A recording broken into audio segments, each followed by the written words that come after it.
오늘 본문을 가지고 하나님의 뜻 어떤 건가요? 라는 제목으로 함께 하나님 말씀을 나누도록 하겠습니다.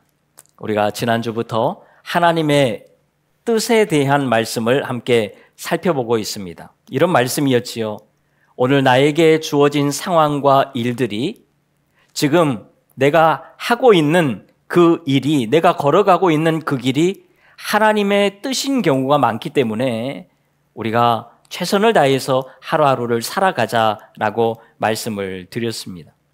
그래서 우리는 지난 한 주간도 열심히 살아왔잖아요. 아, 하나님의 뜻이구나 라고 믿고 잘 살아왔습니다. 자, 그런데 여러분, 우리 앞에 주어진 상황들이 우리는 가만히 있는데 그냥 우리 앞에 주어지던가요? 나는 아무것도 하지 않고 있는데 그냥 하나님이 너 이거 해 라고 해서 그냥 우리 앞에 펼쳐져 있는 것이 아니라는 거예요. 자동적으로 주어지는 것이 아닙니다. 차라리 그러면 더 나을 것 같아요. 그냥 하나님이 너 이거 해라.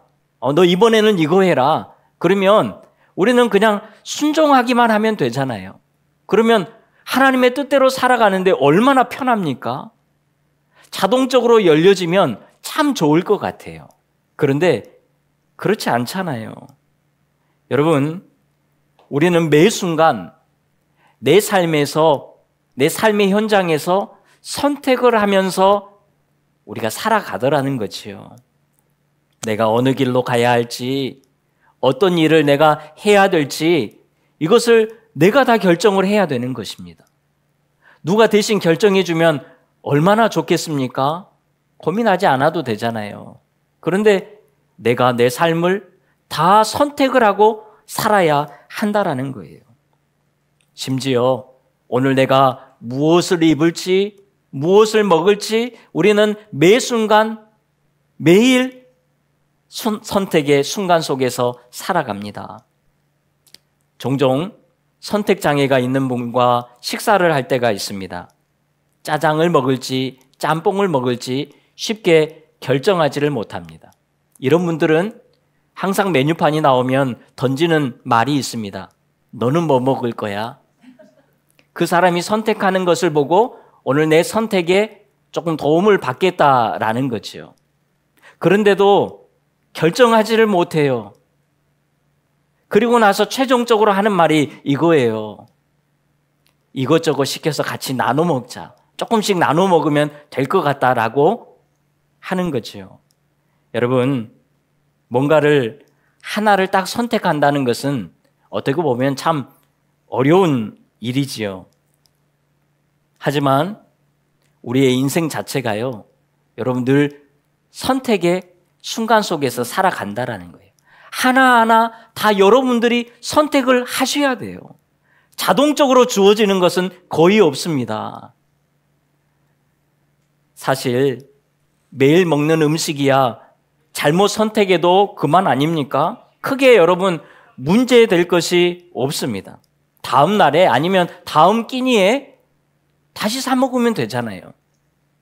그런데 우리의 인생의 문제는 그렇지 않습니다.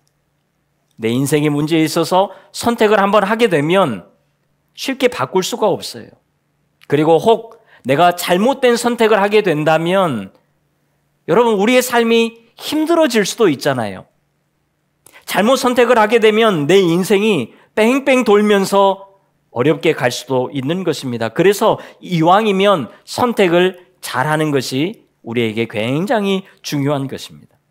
그렇다 보니까요, 우리가 다시 이런 질문에 빠지게 된다는 거예요. 선택의 기로에 서서 하나님의 뜻이 무엇입니까? 하나님, 지금 제가 어떤 것을 선택해야 됩니까? 라고 우리가 다시 되묻게 되더라는 거예요. 그런데 우리가 하나님의 뜻을 명확하게 알 수 있습니까? 없습니까? 알 수 없다라는 거예요. 이런 현실에서 우리는 어떻게 해야 할까요? 어쩌면 매 순간이 우리의 선택의 시간인데 과연 우리는 어떤 것을 선택하는 것이 맞을까요? 오늘 우리는 아브라함의 인생을 살펴보면서 오늘 우리는 우리의 삶에서 어떤 것을 선택하면서 살아야 되는지 그것을 함께 살펴보도록 하겠습니다.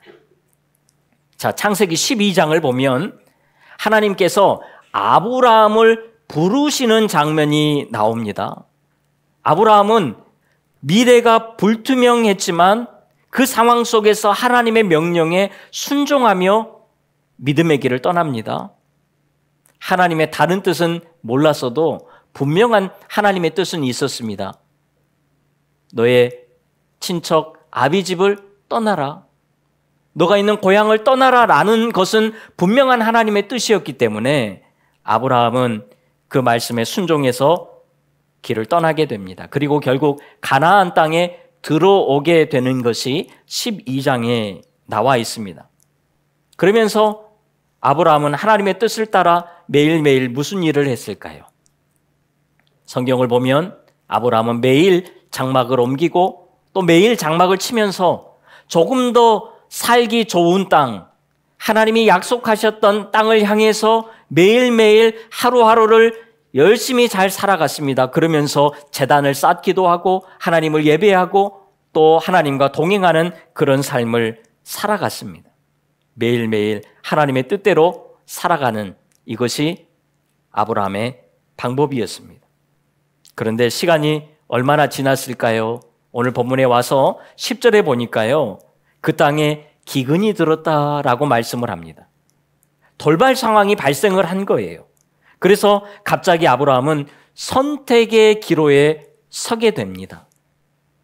분명히 하나님께서 이끄시는 대로 하나님의 뜻을 따라서 가나안 땅에 들어와서 매일매일 하루하루를 잘 살아갔습니다. 아무 문제가 없었어요. 그런데 선택을 해야 되는 그 상황에 도달했다라는 것입니다. 여러분, 우리가 알고 있는 아브라함이면 이런 기근의 상황에서 어떻게 해야 됐을까요? 여러분들이 생각하고 있는 아브라함이라면 이 상황에서 어떻게 반응을 했어야 할까요? 하나님께 물어야 되는 것 아닙니까? 하나님, 이제 어디로 갈까요?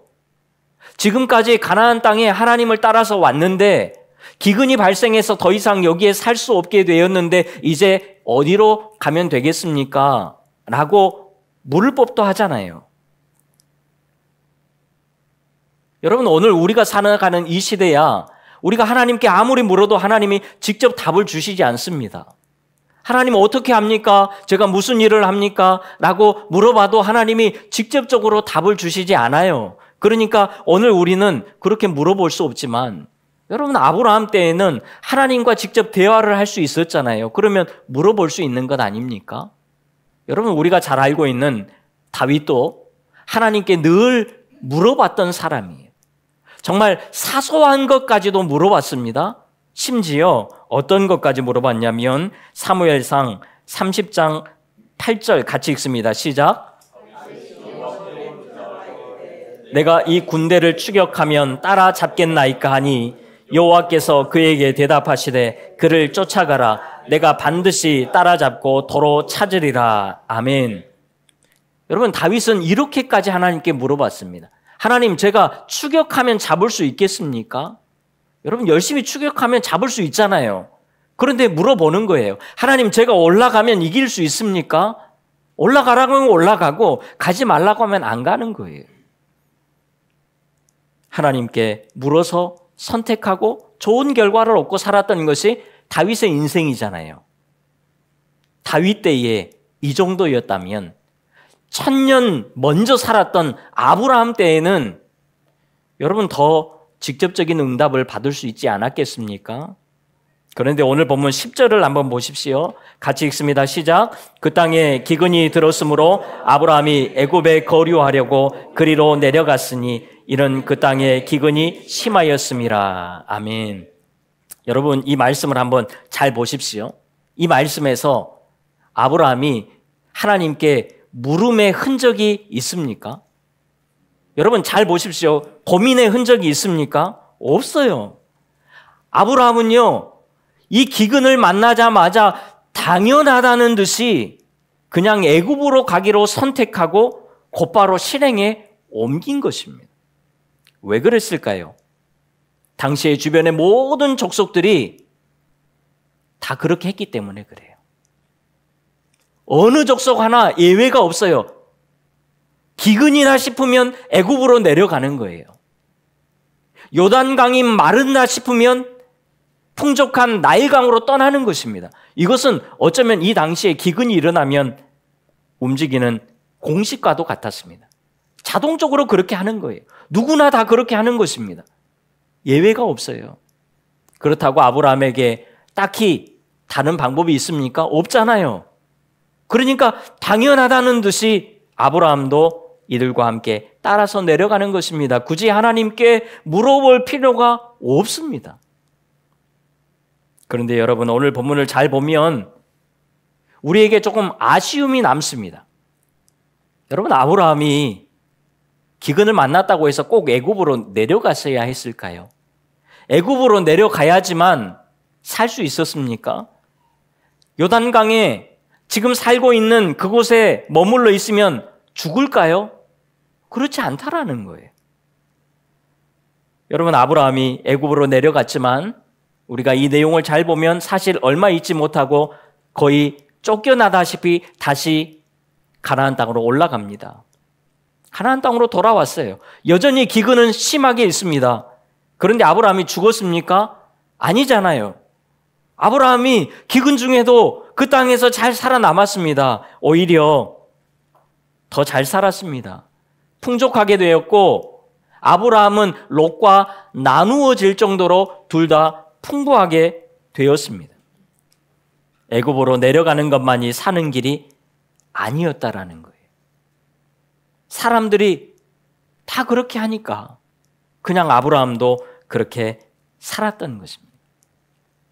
여러분, 오늘 우리가 하나님의 뜻을 선택하고 따라가는 데 있어서 한 가지 조심해야 할 것이 있습니다. 우리는 일이 잘 풀리거나 잘 될 때에 그때에 어떻게 반응하냐라는 거예요. 여러분, 우리가 일이 잘 안 되잖아요. 내가 하는 일마다 막히잖아요. 풀리지가 않아요. 그러면 자동적으로 우리가 하는 게 있어요. 하나님의 뜻을 물어봅니다. 안 될 때에는 그래요. 그만 물어보라고 해도 아무리 물어봐도 응답이 없는데도 계속 물어봅니다. 그런데 언제 하나님의 뜻을 물어보지 않습니까? 모든 것이 물 흐르듯이 잘 흘러갈 때에는 여러분, 우리가 하나님의 뜻을 잘 묻지 않는다는 거예요. 당연한 방법이 있고 누구나 다 그렇게 하는 상황에서는 우리가 하나님의 뜻을 물어보지 않아요. 일이 착착착 내 앞에서 잘 펼쳐질 때에는 아, 이것이 하나님의 뜻이구나. 우리는 물어보지도 않고 그냥 그 길을 가더라는 거예요. 이것을 조심해야 합니다. 여러분, 저는 하나님의 뜻 시리즈를 전하면서 우리는 하나님의 뜻을 알 수 없으니까 물어보지 말고 그냥 하루하루 주어진 것에 최선을 다해서 살아가자, 이것을 말씀드리는 것이 아닙니다. 여러분, 이왕이면 하나님의 뜻을 물어보셔야 돼요. 돌다리도 두드려보고 건너는 것처럼 분명하게 열려있고 착착 하나하나 다 열려져 있고 자동적으로 열려지는 것 같지만 그래도 하나님의 뜻을 묻는 것은 우리에게 필요한 것이고 또 중요한 것입니다. 하나님 어떻게 할까요? 여러분, 습관적으로 물어보는 것이 어쩌면 우리에게 필요합니다. 안 물어봐도 할 수 있는 일이지만 그럼에도 불구하고 물어보는 습관, 이것은 굉장히 좋은 거예요. 물어보지 않고 그냥 가는 것, 그것이 당연한 것 같지만 그렇지 않다라는 거예요. 우리가 하나님께 묻는 습관이 잘 안 되면요, 그때부터는 우리는 인간적인 생각으로 모든 것을 선택하며 살아가게 되어 있습니다. 그리고 자기의 생각이 마치 하나님의 뜻인 것처럼 살아가는 거예요. 여러분, 다시 아브라함을 한번 보십시오. 애굽을 선택하고 애굽으로 내려가면서 아브라함이 이런 생각을 하게 됩니다. 자기 아내 사라가 너무 예쁘니까요, 자기의 신변이 걱정이 되는 것입니다. 여러분, 애굽 사람들이 한 가정에 아내를 빼앗으려면 먼저 무엇을 해야 될까요? 그 아내의 남편을 죽여야 되겠죠. 이것은 당연한 수순입니다.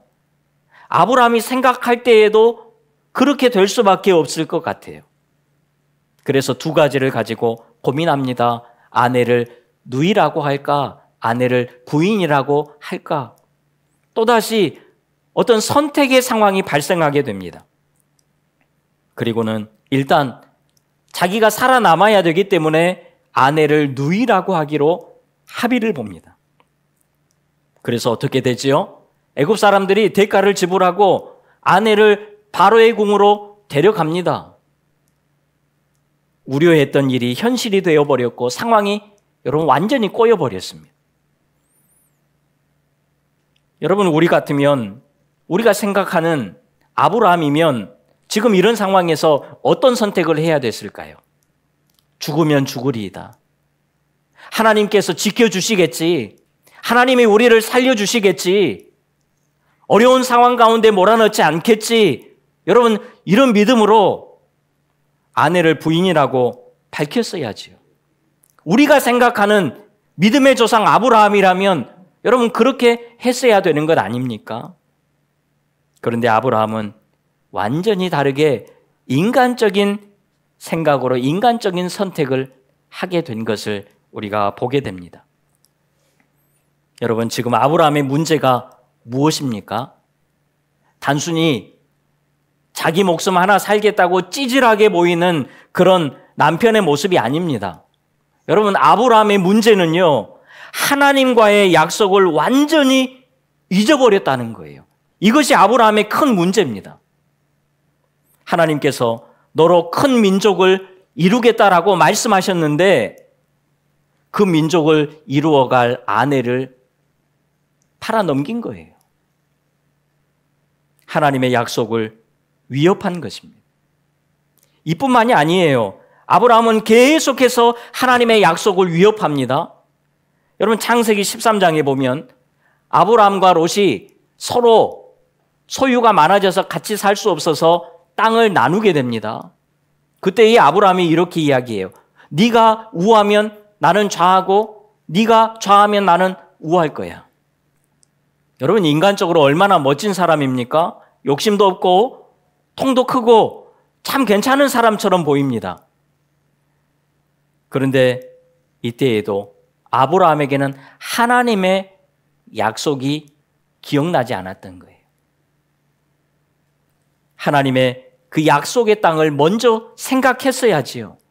여러분, 만약 롯이 약속의 땅, 하나님이 원했던 땅을 롯이 선택을 했다면 여러분, 복잡한 상황이 또 벌어지는 거예요. 창세기 15장에도 보면 아브라함은 하나님과의 약속이 있었음에도 불구하고 계속 자식이 없으니까요, 스스로 생각을 합니다. 하나님이 나에게 자식을 주지 않으니까 다메섹 사람 엘리에셀 이 종을 상속자로 삼아야 되겠다라고 생각을 하는 거예요. 그냥 인간적인 생각을 하는 것입니다. 그래서 하나님께서 아브라함과 특별한 언약을 맺으시죠. 하늘의 별과 같이 내 자손을 많게 할 것이다 라고 하나님께서 말씀하십니다. 그런데 여러분, 시간이 흘러도 계속 시간은 흘러가는데 하나님께서 자식을 주시지 않는 거예요. 그 약속의 성취의 기미가 조금도 보이지 않는 것입니다.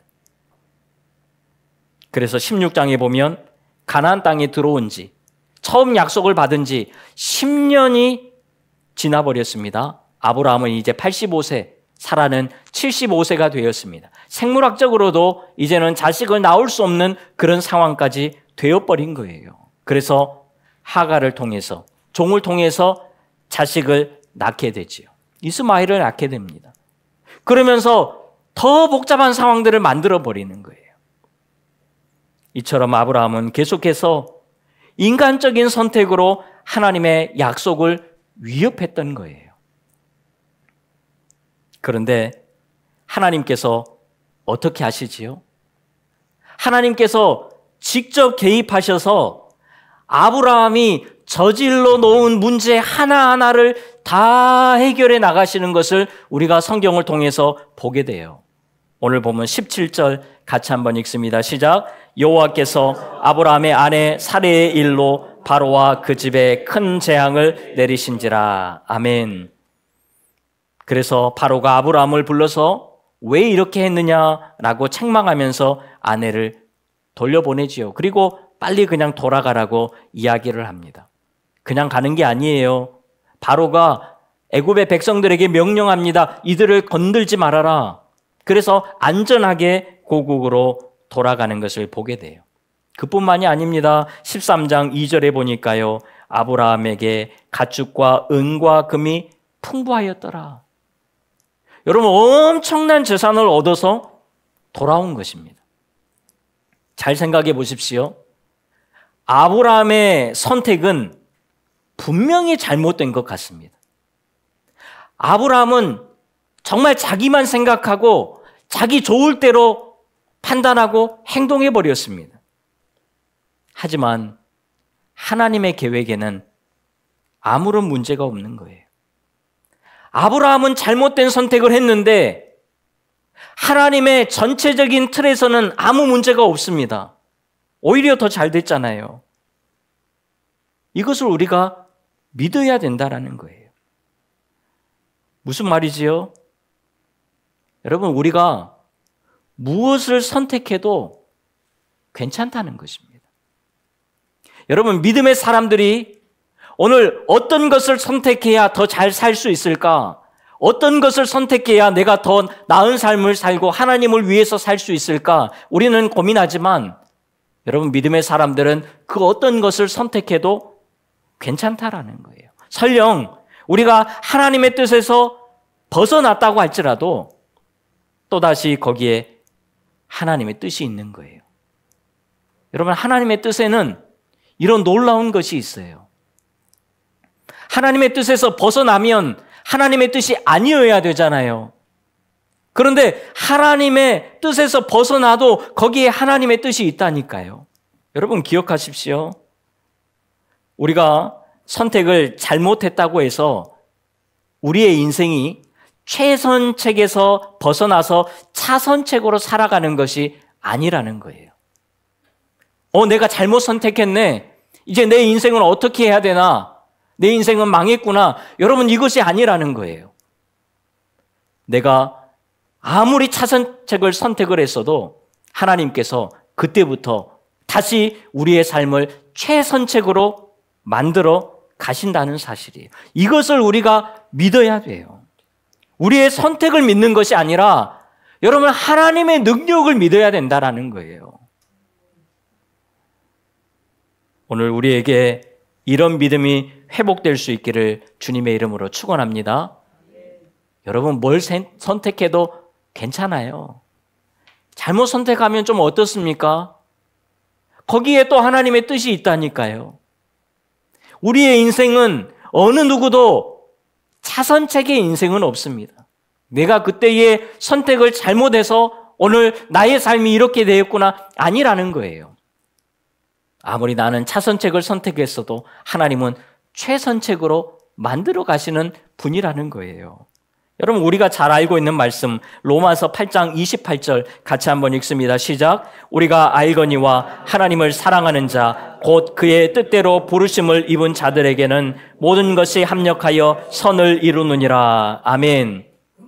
여러분, 하나님의 자녀는 그의 뜻대로, 하나님의 뜻대로 부르심을 입은 자들이라는 것입니다. 그러니까요, 믿는 자들은 그 어떤 길을 가더라도 거기에 하나님의 뜻이 있다는 거예요. 내가 하나님의 뜻에서 벗어난 것 같으니까 이제 나는 잘못되었구나, 아니에요. 거기에도 하나님의 뜻은 여전히 있다라는 것입니다. 혹 잘못된 길을 들어가더라도 하나님께서 합력하여서 선을 이루신다는 것입니다. 그러면서 거기에서부터 다시 하나님의 뜻을 이어가시는 거예요. 그러니 우리의 선택이 잘못될 수는 있어도 여러분, 하나님의 뜻은 절대로 잘못되지 않습니다. 오늘 내가 가는 길이 잘못 선택한 것은 아닐까? 내가 너무 무리한 것은 아닐까? 내가 정말 내 인간적인 생각으로 가는 건 아닐까? 여러분, 괜찮습니다. 믿음의 사람들은 괜찮아요. 아니, 세상 사람들은 당연히 잘못 선택하면 고민해야 되겠죠. 그러나 믿음의 사람들은 여러분, 고민할 필요 없습니다. 거기에 다 하나님의 뜻이 있다라는 거예요. 여러분, 오늘 내가 무엇을 선택할까? 잘못 선택하면 어떻게 될까? 이것을 두려워하지 마시고요. 내가 그 어떤 것을 선택해도 하나님께서 나와 함께 하신다. 여러분, 이 믿음으로 살아가는 우리 모두가 다 될 수 있기를 간절히 소망합니다.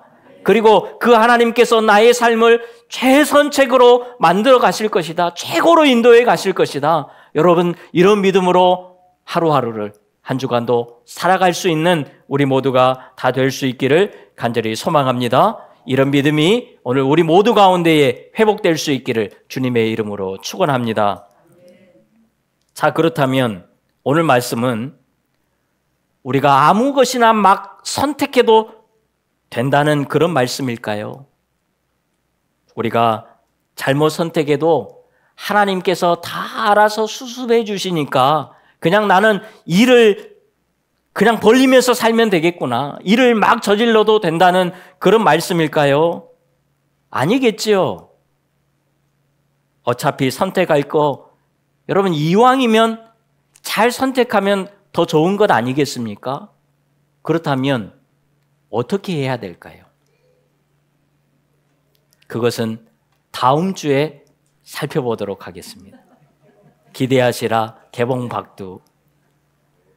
이번 한 달간 하나님의 뜻에 대한 말씀을 우리가 듣는 가운데에 우리 각자를 향한 하나님의 뜻이 있을 텐데 그 뜻이 점점 선명해져 가는 한 주 한 주 말씀을 정리해 가면서 하나님이 우리에게 주신 그 하나님의 뜻이 선명해져 가는 그런 귀한 은혜가 우리 모두에게 있기를 주님의 이름으로 축원합니다. 기도하겠습니다. 하나님, 오늘 내가 하나님의 뜻을 어떤 것을 선택해야 되는지 하나님, 우리는 잘 알지 못합니다. 그러나 어떤 것을 선택하더라도 그 가운데 하나님의 뜻이 있음을 믿고 믿음의 길을 오늘도 잘 걸어갈 수 있는 우리 모두가 되게 하여 주시옵소서. 어느 길을 가도 어떤 뜻을 향해 가도 하나님께서 함께 하시고 우리를 도우시고 인도하신다는 사실만큼은 우리가 꼭 붙들고 잘 걸어갈 수 있도록 도와주시옵소서. 예수님의 이름으로 기도하옵나이다. 아멘.